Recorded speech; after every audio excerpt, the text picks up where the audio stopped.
मणिदीप धरो राम नाम मणिदीप धरो जी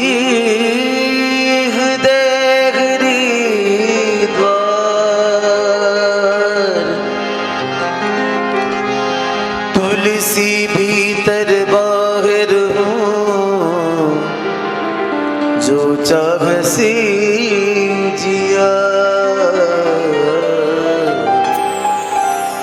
तो राम भजन कर प्राणी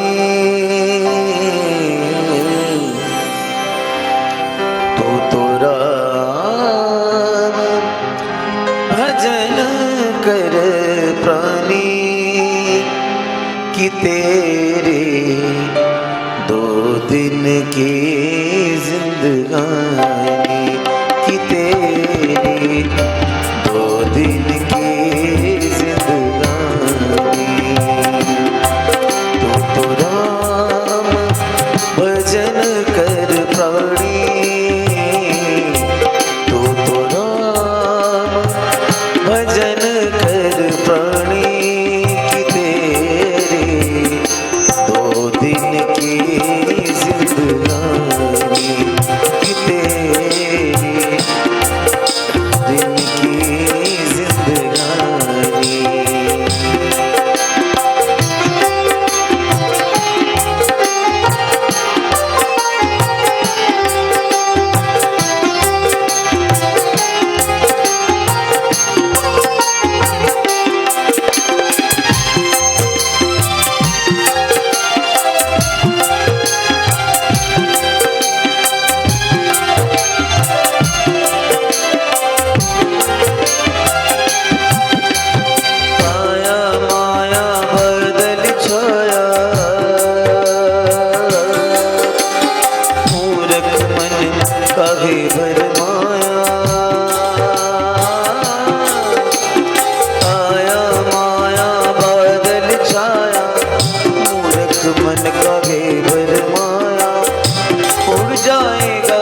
सांस का पंछी उड़ जाएगा सांस का पंछी फिर क्या गाने जाने तो राम भजन कर पानी तो राम भजन कर पानी कि तेरे 2 दिन की जिंदगानी कि तेरे 2 दिन की जिंदगानी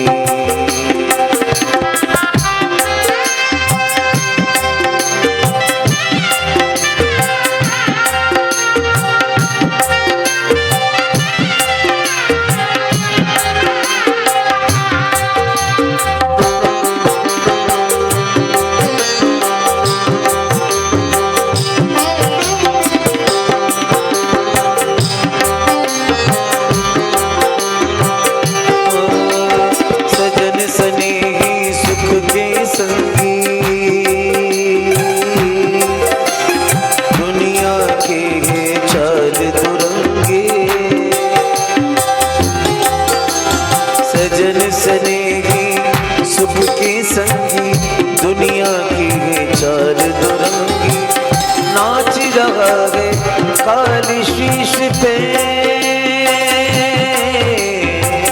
नाच रहा है काली शीश पे चेत चेत अभिमानी तो राम भजन कर प्राणी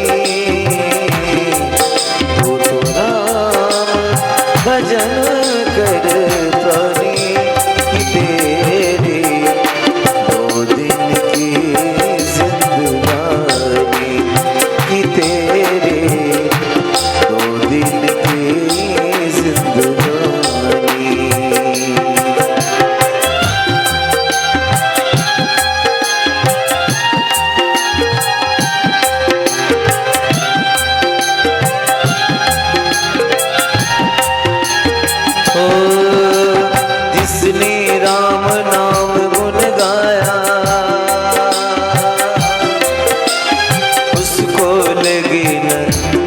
की छाया,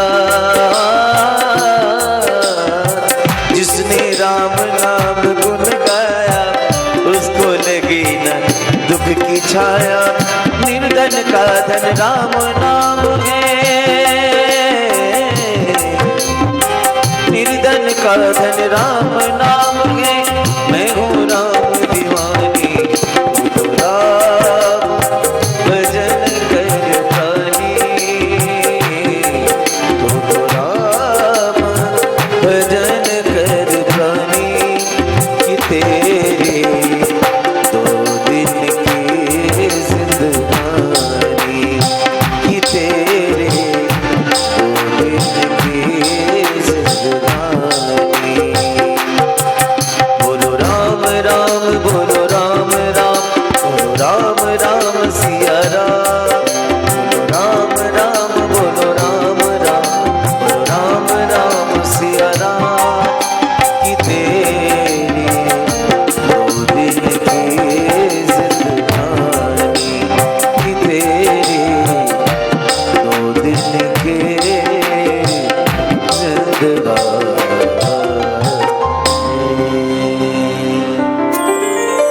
विराजमान हो, आइए बड़े भाव से भागवत भगवान की सभी लोग आरती करें।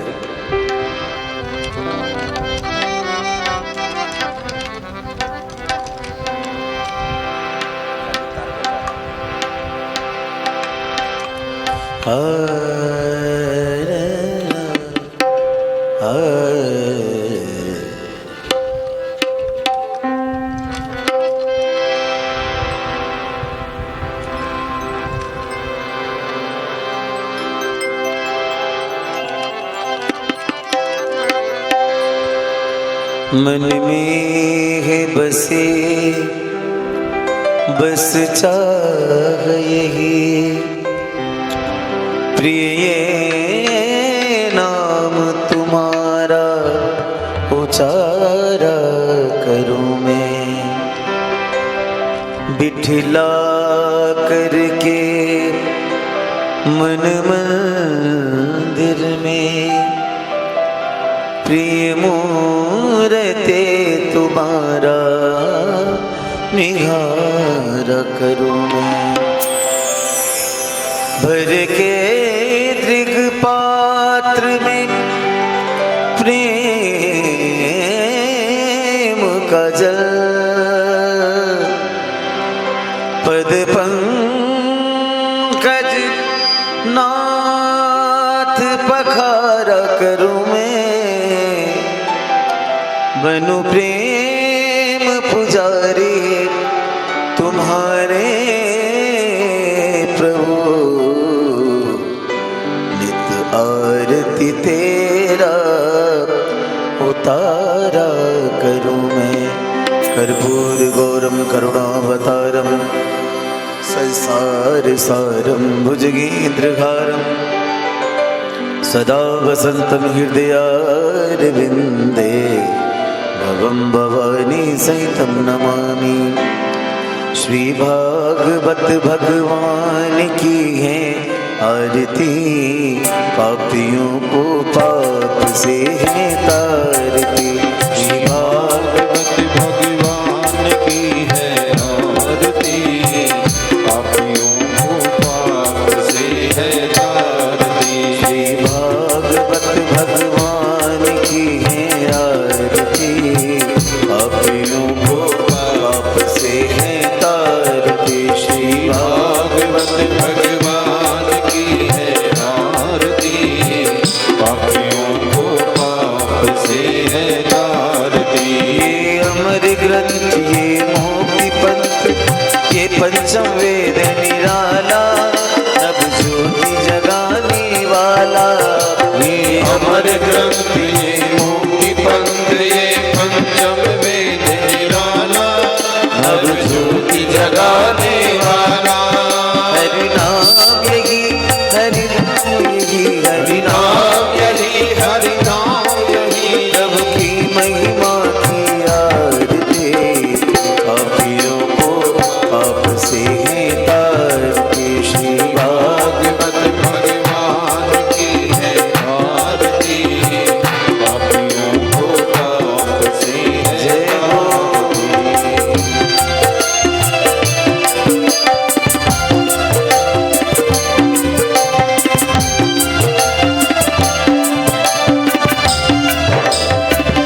हर्ष कराने वाला, यह मधुर बोल सतपंथ खोल, सन्मार्ग बताने वाला, हरि हर्ष कराने वाला। ये सुख करनी ये दुख हरनी, ये सुख करनी ये दुख हरनी, प्रभु की महिमा के आरती, पापियों को आपसे है तारती। श्री भागवत भगवान की है आरती, पापियों को आपसे है तारती।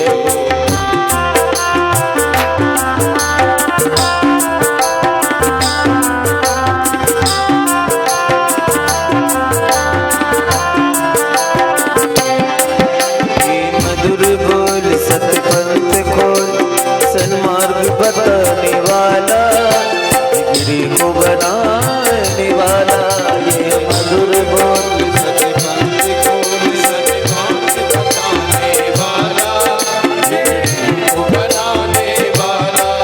श्री राम ही घनश्याम ही, श्री राम प्रभु की महिमा की आरती, पापियों को आपसे है तारती। श्री भागवत भगवान की है आरती, पापियों को आपसे है तारती, पापियों को आपसे है तारती, पापियों को आपसे है तारती। ओम द्यौः शान्तिरन्तरिक्षगुं शान्तिः, पृथिवी शान्तिरापः शान्तिरुषधयः शान्तिः, वनस्पतयः शान्तिर्विश्वे देवाः शान्तिर्ब्रह्म शान्तिः, सर्वगुं शान्तिः शान्तिरेव शान्तिः, सामा शान्तिरेधिः। आरार्तिकं समर्पयामि देवाभिबन्धम्, आरार्तिकं गृह्णामि गरुवृक्षाल्यः, हस्ते मन्त्रपुष्पाञ्जलिम् आदाय हरिः ओम्। जग्नेन जग्निमय जन्त देवास्तानि धर्माणि प्रथमान्यासन्नः, देहनाकं महिमानः सजन्त यत्र पूर्वे सात्यः सन्ति देवः। हरिः ओम्। एकदन्ताय विद्महे वक्रतुण्डाय धीमहि तन्नो दन्ति प्रचोदयात्। हरिः ओम्। नारायणाय विद्महे वासुदेवाय धीमहि तन्नो कृष्णः प्रचोदयात्। हरिः ओम्। वृषभानुजायै च विद्महे कृष्णप्रियायै च धीमहि तन्नो श्रीराधे प्रचोदयात्। श्रीवन्दिकावकुलचम्बकपाटलब्जैः हुन्नाङ्गजातिकरवीररशालपुष्पैः, बिल्वः प्रवालतुलसीदलमञ्जरीभिः, त्वां पूजयामि जगदीश्वर मे प्रसीदः। नानासुगन्धितपुष्पाणि यथा कालोद्भवानि च, पुष्पाञ्जलिर्मया दत्तं गृहाण परमेश्वर। अंजलि में ले करे सुमन, मन में श्रद्धा भाव, पुष्पांजलि अर्पण करो करो देव स्वीकार। मंत्र पुष्पांजलि समर्पयामि। जे तीर्थानि प्रचरन्ति सुकृतास्तानि खङ्गिणः, ते खागुं सहस्रयोजनी वदन्वानि तन्मसि। यदक्षरः पदभ्रष्टं मात्राहीनं च यद् भवेत् तत्सर्वं क्षम्यतां देव प्रसीद परमेश्वर। भूल्य श्री गजानन गणेश जी महाराज की, श्री सीताराम जी महाराज की, हनुमंत बलवंत लाल की, श्री राधा गोविंद भगवान की, खोज देवाचार्य जी महाराज की, श्री व्यास जी महाराज की। जय जय श्री राधे श्री राधे राधे श्री राधे। हरि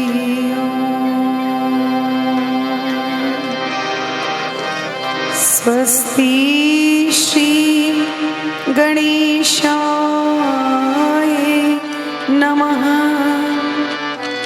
श्री सरस्वती नमः।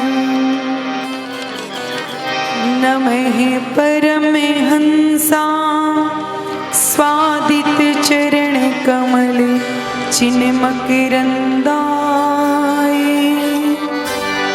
भक्त जन मानस निवासाय, श्री रामचंद्राय।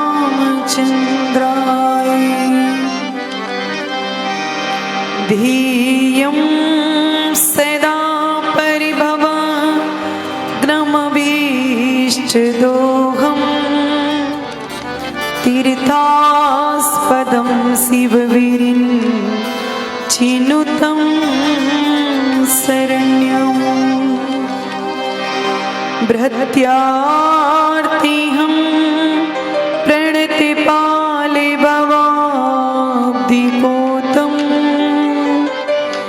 वन्दे महापुरुषते चरणारविन्दं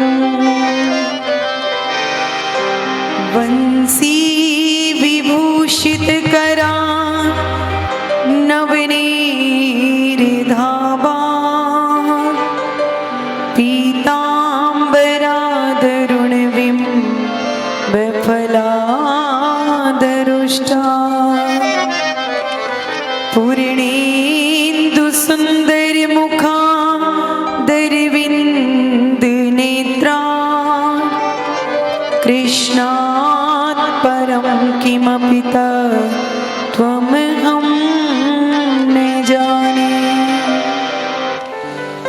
नारायणं नमस्कृत्यं नरं चैव नरोत्तमं देवीं सरस्वतीं व्यासं ततो जयमुदीरयेत् मनोजीवं मारुततुल्यवेगं जितेन्द्रियं बुद्धिमतां वरिष्ठं वातात्मजं वानरयूथमुख्यं श्रीरामदूतं शरणं प्रपद्ये यं प्रव्रजन्तमनुपेतमपेतकृत्यं द्वैपायनो विरहकातरि आजुहावे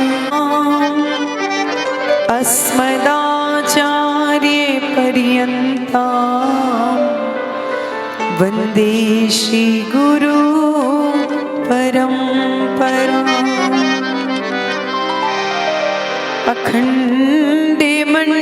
अखण्डमण्डलाकारं व्याप्तं येन चराचरं तत्पदं दर्शितं येन तस्मै श्रीगुरवे नमः। जय जय श्री राधारमण, जय जय नवल किशोर, जय गोपी चित चोर प्रभु, जय जय माखन चोर। बोलिए भागवत भगवान की, श्री बाल कृष्ण लाल की, श्री राधा गोविंद भगवान की, श्री गौरी शंकर भगवान की, श्री हनुमंत बलवंत लाल की, श्री व्यासदेव भगवान की, श्री सुखदेव जी महाराज की, श्री परीक्षित जी महाराज की।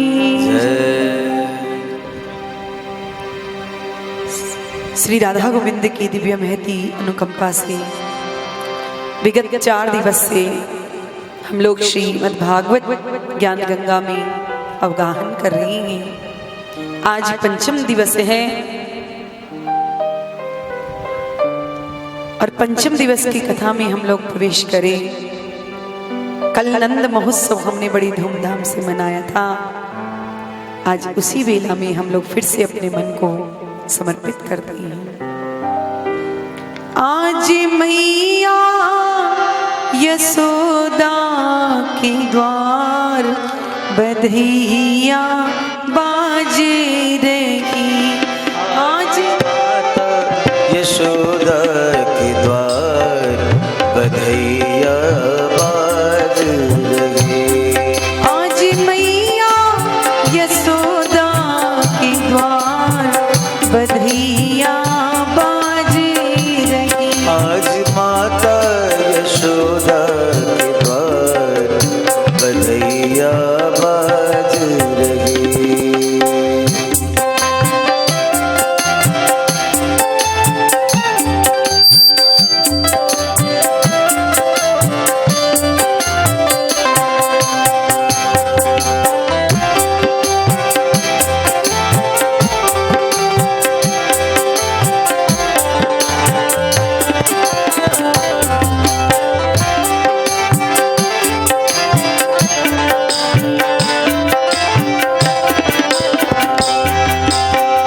कौन पुण्य करे आई यशोदा।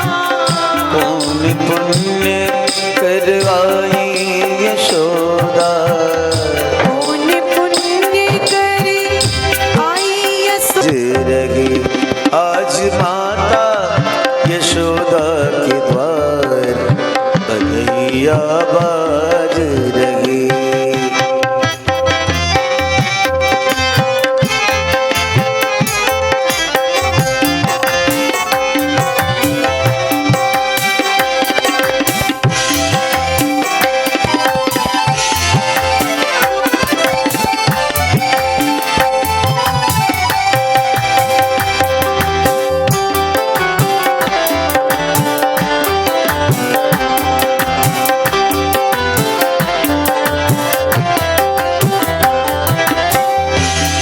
कंचन धारे लिए ब्रज युवती।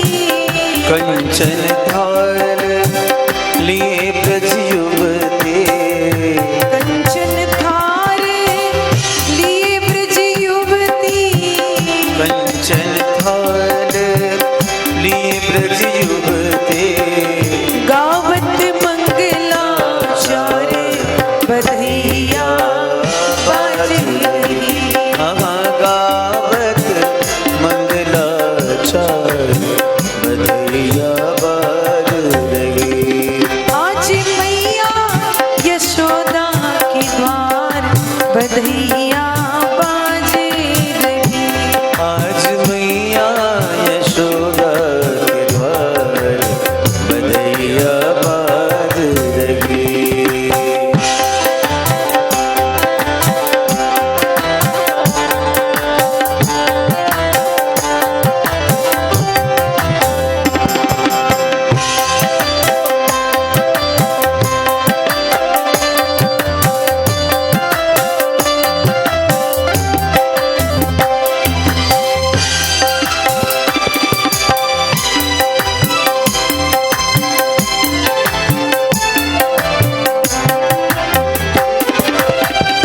बाबा नंद जो करते मुदित मन।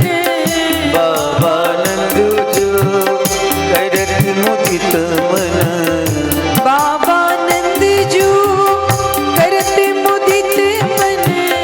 बाबा नंद जो करत मुदित मन। यथा योग्य सत्कार बधैया बाज रही। यथा योग्य सत्कार बधैया बाज रही।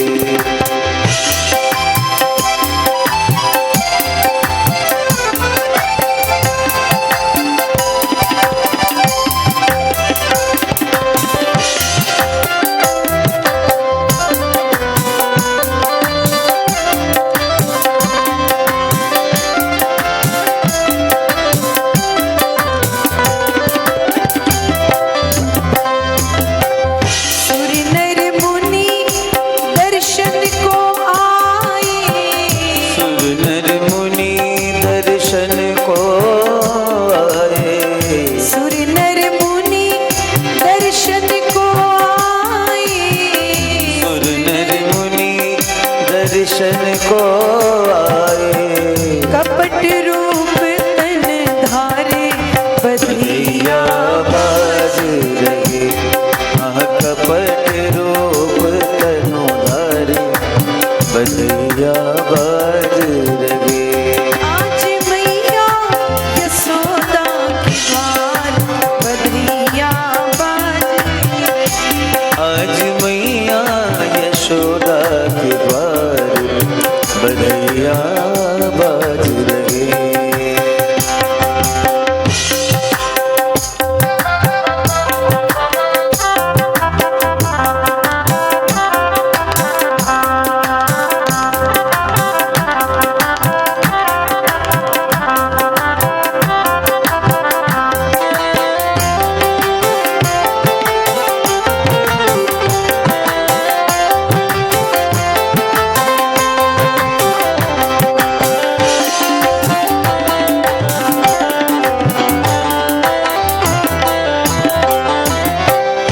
अद्भुत कांति ललन मुख ऊपर, अद्भुत कांति ललन मुख ऊपर। अद्भुत कांति ललन मुख ऊपर। अद्भुत कांति ललन मुख ऊपर। होते भवन उजियारे बधैया बाज रही। होत भुवन उजियारे बधैया बाज रही। आज मैया यशोदा के द्वारे बधैया बाज रही।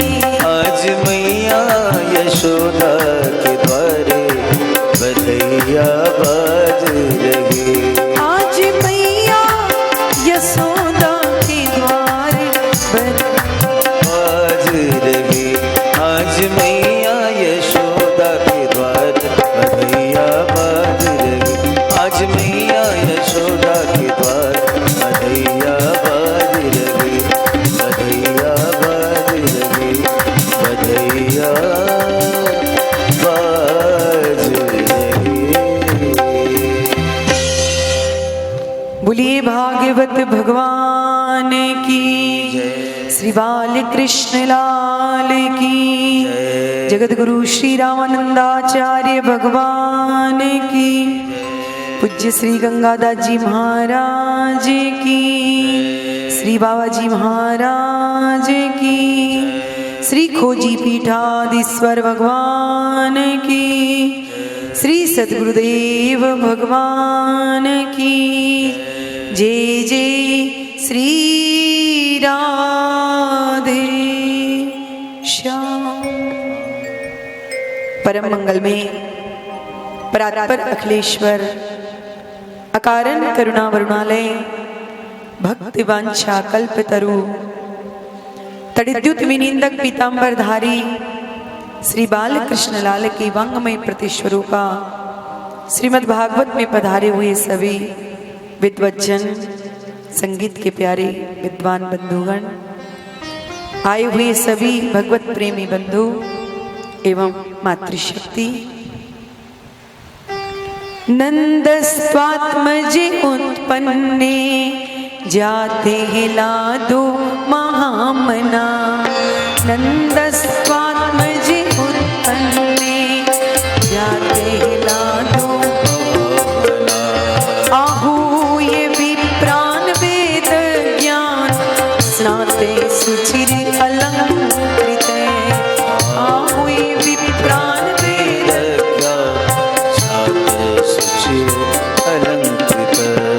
वाचयित्वा स्वस्तयनं जात कर्मात्मजस्य वै कारयामास विधिवत् पितृदेवार्चनं तथा धेनूनां नियुते प्रादान् विप्रेभ्यः सबलं कृते तिलात्रीन् शब्दरत्नोभिः सात्विकुम्भाभरावृतान् नन्दस्त्वात्मजे उत्पन्ने जाते नादो महामना। नन्दस्त्वात्मजे उत्पन्ने जाते नादो महामना। श्री सुखदेव जी महाराज नंद महोत्सव का 18 श्लोकों में गायन करती हैं। पर ऐसा लगता है कि जैसे 18,000 श्लोकों का आनंद नंद महोत्सव में प्रकट हो गया हो। सुखदेव जी महाराज कहते हैं, परीक्षित, नंद भवन में आज लाला का जन्म नहीं हुआ, बल्कि आज मूर्तिमान आनंद का नंद भवन में बाल रूप में प्रकट हुए करके उनका साक्षी हो रहा है।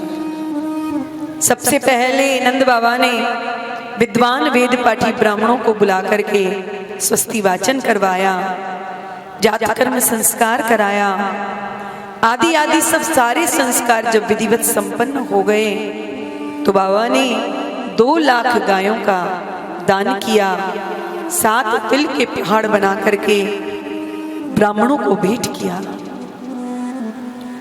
ब्रजमंडल में के रहने वाले जितने भी ब्रजवासी हैं, गोपी, उन्होंने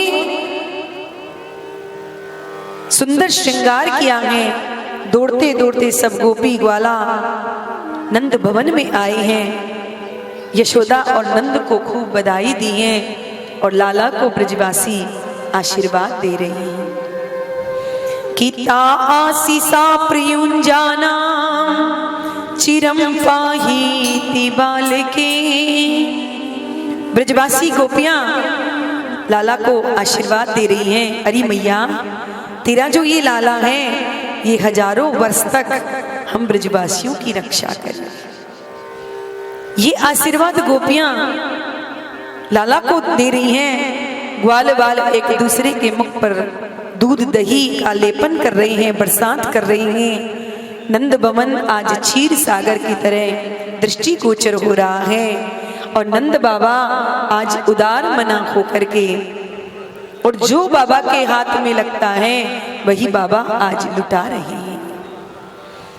नंदो महामनास्तेभ्यो वासो लंकार गोधनम सूत मागध बंदीभ्यो ये विद्योपजीविन। आज नंद बाबा इतने उदार मना हो गए हैं कि आज अपने लाला के जन्म उत्सव पर आज अपना सर्वस्व लुटाए जा रहे हैं। आज जो याचक उनके दरवाजे पर आ रहे हैं उन सबको बाबा ने आज अयाचक कर दिया है। इतने बहुमूल्य रत्नों को लुटाया है कि नंद बाबा के घर में, घर से ब्रजवासी सब भर भर करके झोली लेकर के जा रहे हैं। और रास्ते में जब एक दूसरे से मिलते हैं तो बातें करते हुए जाते हैं, अरे भैया तू काले करके आयो है। तो वो दूसरा कहता है, भैया देख मैं चांदी की थाली, चांदी को कटोरा लेकर के आयो। अच्छा भैया। कुछ आगे गया तब तक दूसरा ग्वाला मिल गया। उसने पूछा, भैया तुझे काले करके आयो है? बोले देख मैं चांदी को लोटा और चांदी की थाली लायो हूँ, पर तू का लायो? तो बा ने कही, देख मैं सोने को हार लेकर के आयो। तो बा ने पूछी, भैया जे कहाँ मिल रो है? बोली ये 2 नंबर दरवाजे पर मिल रो है।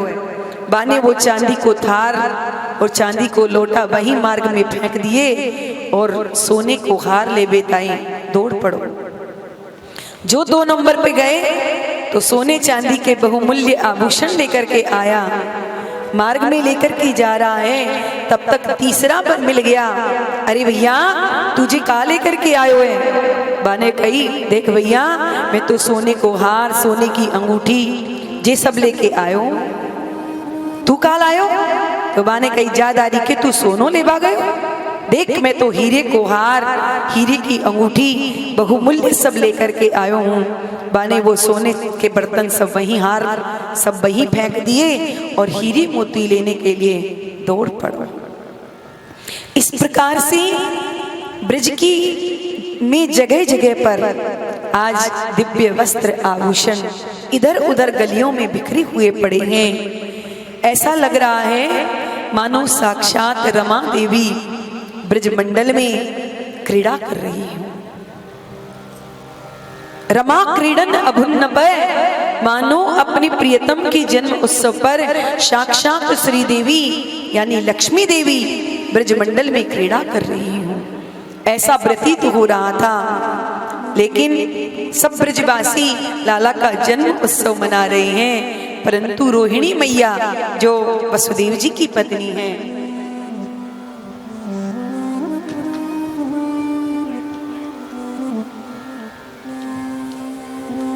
सब बाबा के बालक को आशीर्वाद देने आ रहे हैं, परंतु रोहिणी जी नहीं आई है। तो नंद यशोदा दोनों रोहिणी के पास में गए और जाकर के रोहिणी से कहा कि रोहिणी चे महाभागा नंद गोपाभिनंदिता व्यचरद दिव्यवास सृक कंठाभरने भूषिता। आज नंद और यशोदा के आंगन में चारों ओर से मानो आनंद की बाढ़ आ गई हो। नंद और यशोदा ने जाकर के रोहिणी से कहा, रोहिणी मेरे लाला का सब ब्रजवासी उत्सव मना रहे हैं, का तू चल करके मेरे लाला को आशीर्वाद ना करेगी का? परंतु हमारे शास्त्र कहते हैं कि जिस स्त्री के पति के जीवन में संकट हो तो उस स्त्री को ज्यादा सजना संवरना नहीं चाहिए। रोहिणी जी के पति वसुदेव कारागार में कंस के यहाँ बंद हैं, इसलिए रोहिणी जी लाला के जन्म उत्सव में सम्मिलित नहीं हो रही हैं। पर जब नंद और यशोदा ने बार बार आग्रह किया तो रोहिणी जी अपने लाला को लेकर के आंगन में आई है। जैसे ही रोहिणी जी अपने पुत्र को लेकर के कन्हैया के पलना के पास में पहुंची कि आज से पहले रोहिणी के बालक ने कभी नेत्र नहीं खोले थे, जब से जन्म हुआ था ना कभी हंसा ना कभी रोया, एकदम शांत पड़ा रहता था। पर जैसे ही रोहिणी मैया अपने लाला को नंद के लाला के पास लेकर के आई कि लाला के पलना के पास आते ही आज पहली बार रोहिणी के बालक ने अपने नेत्रों को खोला और कन्हैया को देखते ही वह बालक खिलखिला करके जोर से हंसने लगा। रोहिणी मन में इतनी प्रसन्न हो गई, अरे यशोदा आज से पहले तो मेरो लाला कभी हंसो ना कभी बोलो ना, पर आज देख तेरे लाला को कैसो चमत्कार है कि तेरे लाला को दर्शन करते ही मेरो लाला तो एकदम हंसने लगो।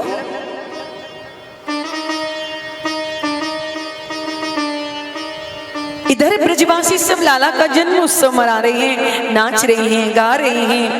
पर अचानक नंद बाबा को याद आई और बाबा ने ब्रजवासियों से कहा कि अरे ब्रजवासियों, हम तो उत्सव मनाने में लगे हुए हैं, पर भैया जो कंस ने हमारे ऊपर प्रतिवर्ष कर लगायो है वो कर तो हम देनों ही भूल गए। यदि हम समय निकल गया है, समय पर कंस के पास कर नहीं पहुंचा तो न जाने कंस का उपद्रव कर देगा।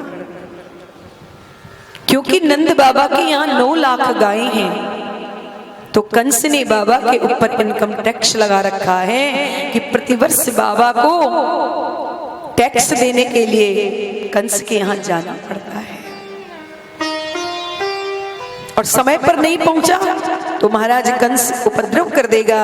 या भय से नंद बाबा ने ब्रजवासियों से कि बाबा ब्रजवासियों, तो ये लाला मेरा नहीं तुम सब लोगों का है, तुम खूब धूमधाम से उत्सव मनाओ, परंतु मेरे लाला को ध्यान रखना, मैं कंस को जाकर के उसका कर दे करके आता।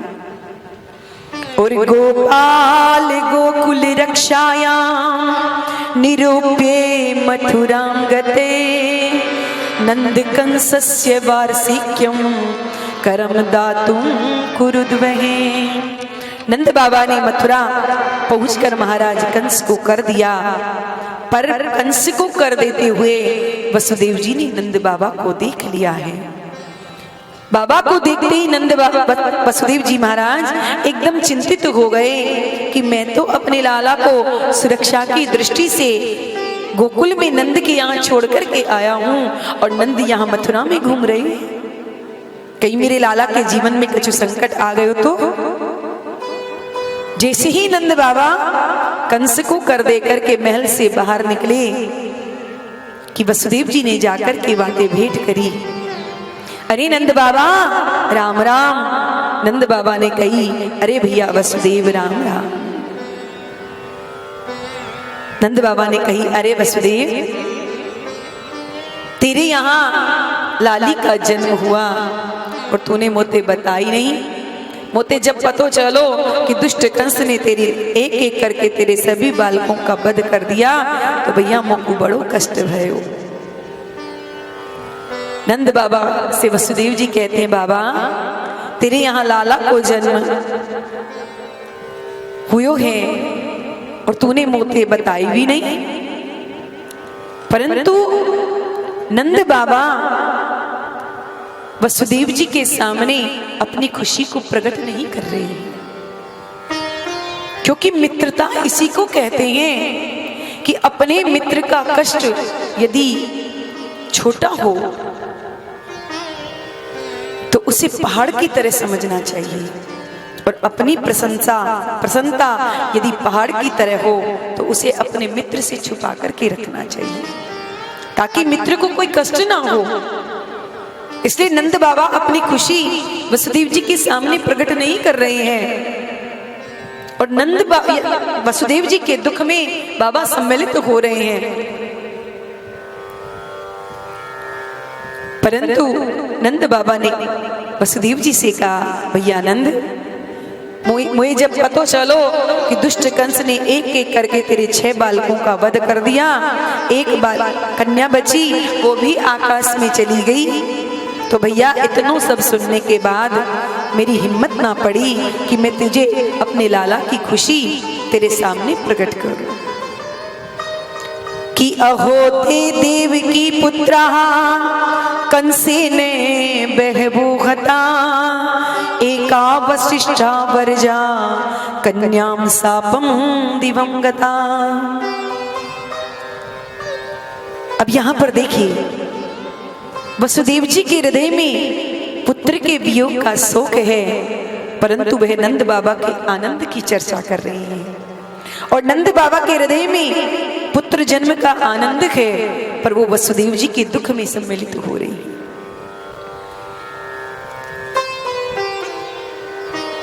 मित्रता इसी को कहते हैं। परंतु बात करते करते वसुदेव जी ने नंद बाबा से कही, बाबा मैं ज्योतिष का बहुत प्रकांड विद्वान हूं, और मेरा ज्योतिष ये कह रहा है कि तुम्हें मथुरा में ज्यादा इधर उधर घूमना नहीं चाहिए। बाबा ने कही, क्यों वसुदेव? बोले, मुझे ऐसा लग रहा है बाबा कि तेरे गोकुल में बहुत जल्दी कोई ना कोई बड़ा उत्पात होने वाला है, या तो तू जल्दी से यहाँ से गोकुल भाग जा बाबा, तुझे यहाँ ज्यादा नहीं टिकना चाहिए। जो नंद बाबा ने सुनी, बाबा को विश्वास हो गया कि मेरा वसुदेव कभी झूठ नहीं बोलता, और बाबा ने अपनी माला सटकाई, हे नारायण, तू मेरे ब्रजमंडल की रक्षा करना, मेरे लाला की रक्षा करना।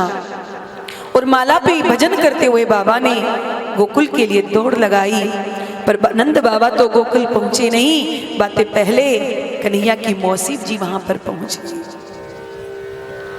सुखदेव जी महाराज कहते हैं कि ये मौसी जी कौन है जो ब्रज में पहुंची हैं?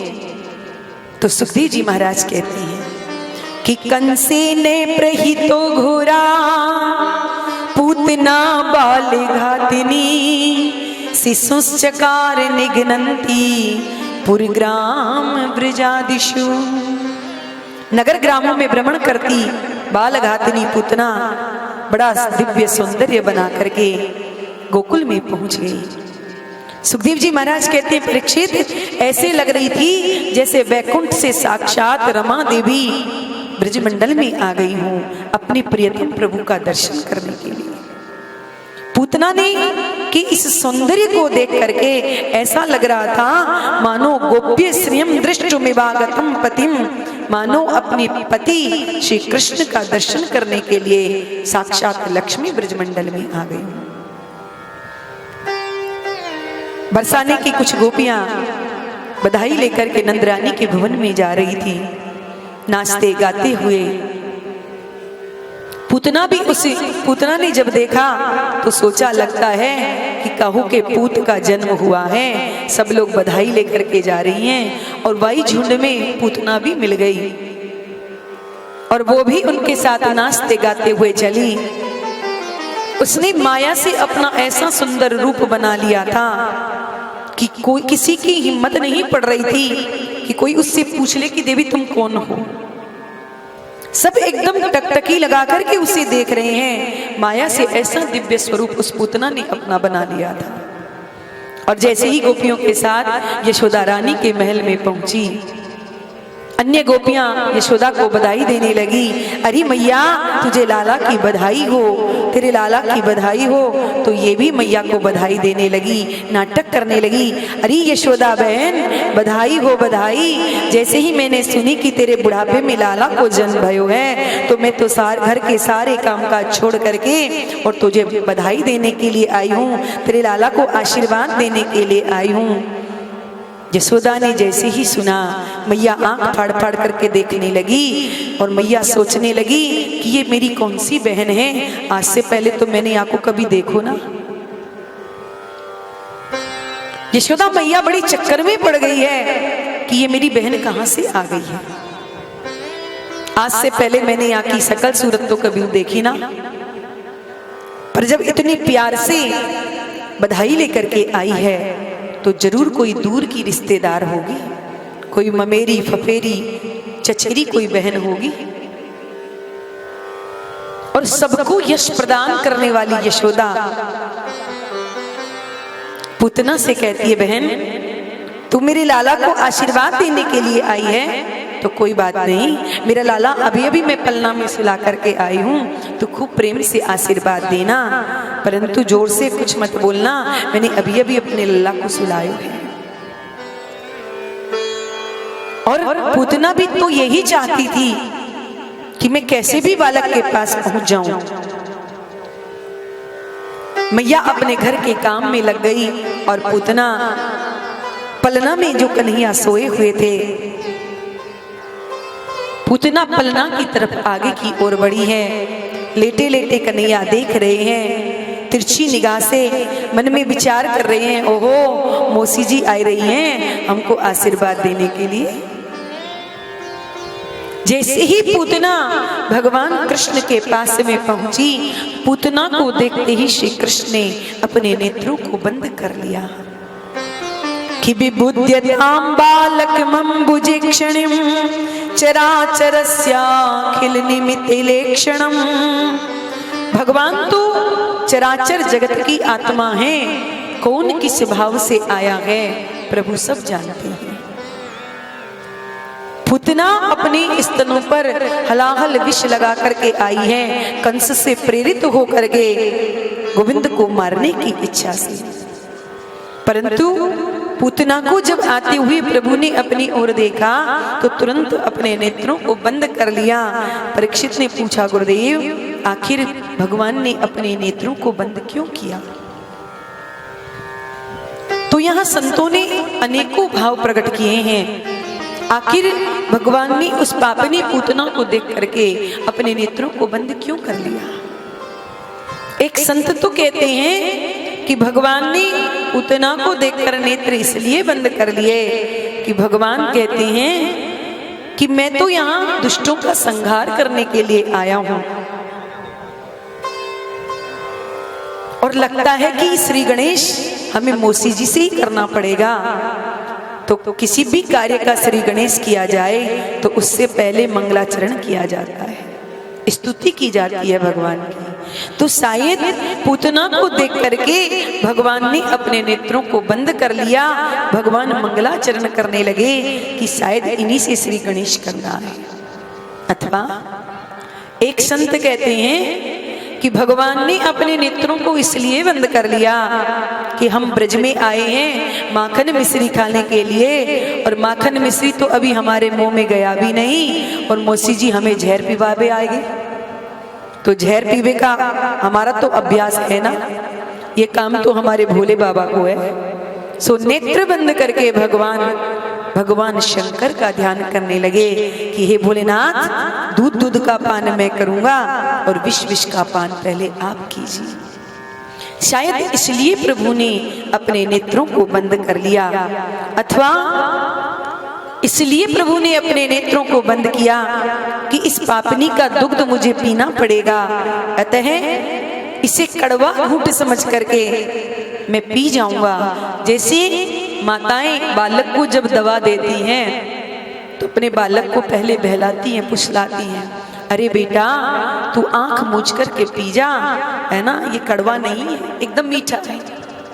और बच्चे को बहला करके उसे कड़वी दवा भी खिला देती हैं। ऐसे ही भगवान ने अपने नेत्रों को बंद कर लिया और सोचा जैसी भी भली बुरी है, आई तो दूध पिलाने हैं, सो नेत्र बंद कर, भगवान ने नेत्र बंद कर लिए। अथवा भगवान ने अपने नेत्रों को इसलिए भी बंद किया कि भगवान के नेत्रों में चंद्र और सूर्य का वास है। और चंद्र और सूर्य ने सोचा कि भगवान ये पापनी है और भगवान के हाथों से मरा हुआ हमेशा कोई नरक में तो जाता नहीं, दिव्य लोकों में ही जाता है। और कहीं भगवान ने इसे मार करके हमारे लोकों में भेज दिया तो चंद्र सूर्य ने मानो भगवान के नेत्र बंद करने के माध्यम से अपने अपने घर के दरवाजे बंद कर लिए कि प्रभु इस पापनी को आपको जहां भेजना है आप वहां भेज देना, हम तो इसे अपने घर में घुसने नहीं देंगे। इसलिए शायद प्रभु ने अपने नेत्रों को बंद कर लिया। अथवा प्रभु ने सोचा कि मैं हूं मायापति और ये है मायावती। मायापति के सामने मायावती की कोई माया चलेगी नहीं, और यदि इसके और मेरे नेत्र मिल गए तो इसकी सारी माया एक क्षण में दूर हो जाएगी और ये अपने असली रूप में आ जाएगी। और यदि ये अपने असली रूप में आ गई तो यहाँ ब्रजवासी सब मेरा जन्म उत्सव मना रहे हैं, नाच गा रहे हैं, सारा उत्सव किरकिरा हो जाएगा। इसलिए मेरी दृष्टि इससे ना मिल जाए, इसलिए भगवान ने अपने नेत्रों को बंद कर लिया ताकि उत्सव वैसे ही मनता रहे। अथवा भगवान ने अपने नेत्रों को इसलिए भी बंद किया कि जो दृष्टि का पात्र हो दृष्टि उसी पर डालनी चाहिए। यदि कोई दृष्टि का पात्र ना हो तो अपने नेत्र भले ही बंद कर लो, पर पात्र पर कभी भूल कर भी दृष्टिपात मत करो। और ये पूतना तो वैसे भी पापनी है, बाल हत्यारिन है, तो ऐसी पापनी पर मैं कैसे दृष्टि डालूं। एक देवी जी भगवान राम का जब जन्म हुआ था और भगवान दंडकारण्य में गए थे तो वहां भी एक सुंदरी आई थी, उसका नाम था सूर्पनखा देवी। वो भी माया से वेश बदल करके आई थी, बड़ी सुंदरी बन करके आई थी। और प्रभु से आकर के कहती है, प्रभु ताते अब लग रही कुमारी, मन माना कछ तुम ही निहारी। मैंने बहुत से लोगों को देखा परंतु कोई मुझे पसंद नहीं आया, पर तुम्हें देख करके कुछ पूरा मन नहीं, कुछ मेरा मन माना है। यानी जिन प्रभु ने अपनी सुंदरता का चारों ओर चमत्कार दिखाया, वह पापिनी सूर्पनखा कह रही है कि तुम्हें देख करके मेरा मन कुछ माना है, पूरा नहीं माना। तो जब अपनी इतनी प्रशंसा सूर्पनखा कर रही थी तो भगवान को एक बार तो दृष्टि उठा करके उसकी ओर देखना चाहिए था कि नहीं। परंतु सूर्पनखा अपने सौंदर्य का इतना बखान कर रही थी पर एक बार भी प्रभु ने उसकी ओर दृष्टिपात नहीं किया। उनके बगल में जानकी जी बैठी थी, प्रभु देख रहे हैं जानकी जी की ओर और बात कर रही हैं सूर्पनखा से। क्योंकि भगवान श्री राम का चरित्र कैसा है कि रामचंद्रान परान दारान चक्षुषा ना पश्यति। भगवान श्री राम किसी दूसरी स्त्री को किसी गलत दृष्टि से कभी नहीं देखते, वो कभी देखते भी हैं तो अपनी माँ या बहन के रूप में देखते हैं। तो प्रभु ने उस पर दृष्टिपात नहीं किया। यहाँ भगवान ने सोचा कि यहाँ हमारी जानकी जी तो हमारे साथ है नहीं, तो दृष्टि डाले तो किस पर डाले। तो इससे अच्छा है कि हम अपने नेत्र ही बंद कर लेते हैं। तो शायद प्रभु ने इसलिए अपने नेत्रों को बंद कर लिया, परंतु इस पापनी पूतना पर दृष्टिपात नहीं किया, अपने नेत्रों को बंद कर लिया। सुखदेव जी महाराज कहते हैं कि कारण जो भी रहा हो, परंतु प्रभु ने उस पूतना को देख करके अपने नेत्रों को बंद कर लिया। पूतना धीरे धीरे भगवान के समीप में आई, देखा कि बालक तो सोया हुआ है।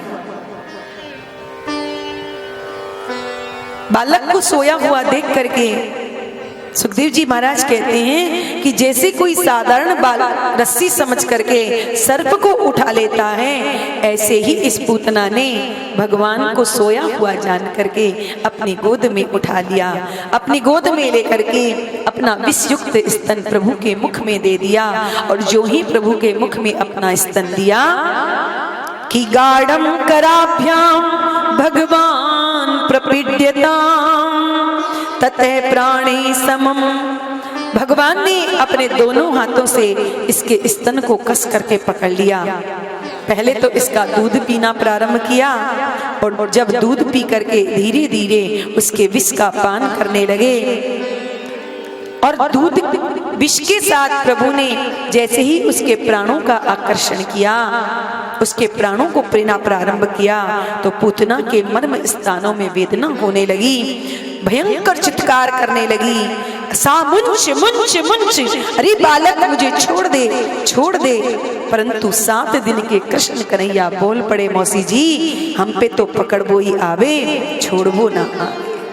और एक बार जिसे पकड़ लेते हैं मौसी जी, फिर तो हम उसे ठिकाने लगाकर ही छोड़ते हैं, ऐसे नहीं छोड़ते।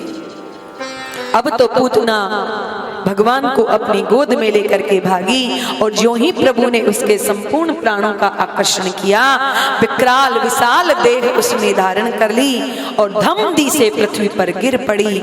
पूतना जैसे ही धरती पर गिरी है, 10 दिशाएं हिल गई और उसकी चित्कार से पूरा ब्रज प्रदेश गुंजायमान हो गया।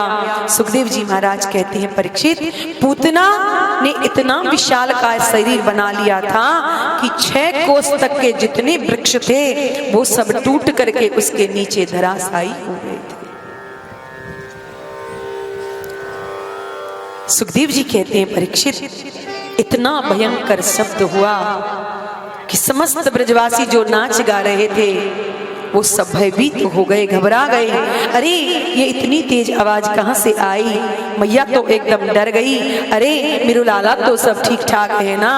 दौड़ी दौड़ी मैया भीतर गई, जाकर के देखती है तो पलना में लाला नहीं है। अरे मेरू लाला कहाँ चले गए हो? कौन लेकर के भाग गए हो? गोपी ग्वाल सब घबरा गए कि बाबा हमें सौंप करके गए थे कि तुम हमारे ब्रज की रक्षा करना, अब बाबा को हम कहाँ जवाब देंगे? अरे जल्दी ढूंढो। और ब्रजवासी सब कन्हैया को ढूंढने लगे, इधर उधर भागने लगे। पर जैसे ही बाहर आए तो क्या देखते हैं कि पर्वताकार विशाल पूतना का देह पड़ा हुआ है और गोविंद उसके वक्षस्थल पर क्रीड़ा कर रहे हैं। बोलिए पूतना मर्दन भगवान की। जैसे तैसे सब ब्रजवासियों ने मिलकर के पूतना के शरीर पर नसेनी लगाई, उस पर चढ़ करके एक ब्रजवासी ने लाला को नीचे उतार करके लाया, मैया की गोद में दिया। मैया ने जैसे ही अपने लाला को स्तनपान कराया, मैया का दूध जब कन्हैया पीने लगे तो मैया की सांस में सांस आई। अरे मेरा लाला तो बिल्कुल ठीक ठाक है। सुखदेव जी महाराज कहते हैं, अब ब्रजवासी सब आपस में तर्क वितर्क कर रहे हैं कि आखिर ये पूतना आई तो कहां से आई, यहां तक कैसी पहुंची, और ये पहुंच भी गई तो ये मरी कैसे? सब अपनी अपनी बुद्धि लगा रहे हैं पर किसी की समझ में नहीं आ रहा है। एक ब्रजवासी कहता है, भैया मुझे तो ऐसा लग रहा है कि हमारे कन्हैया को लेकर के भाग रही होगी, सो लगी ठोकर, सो धड़ामदी से गिर गई और गोविंदाय नमो नमः हो गई। तो दूसरा कहता है, भैया यदि ठोकर लगती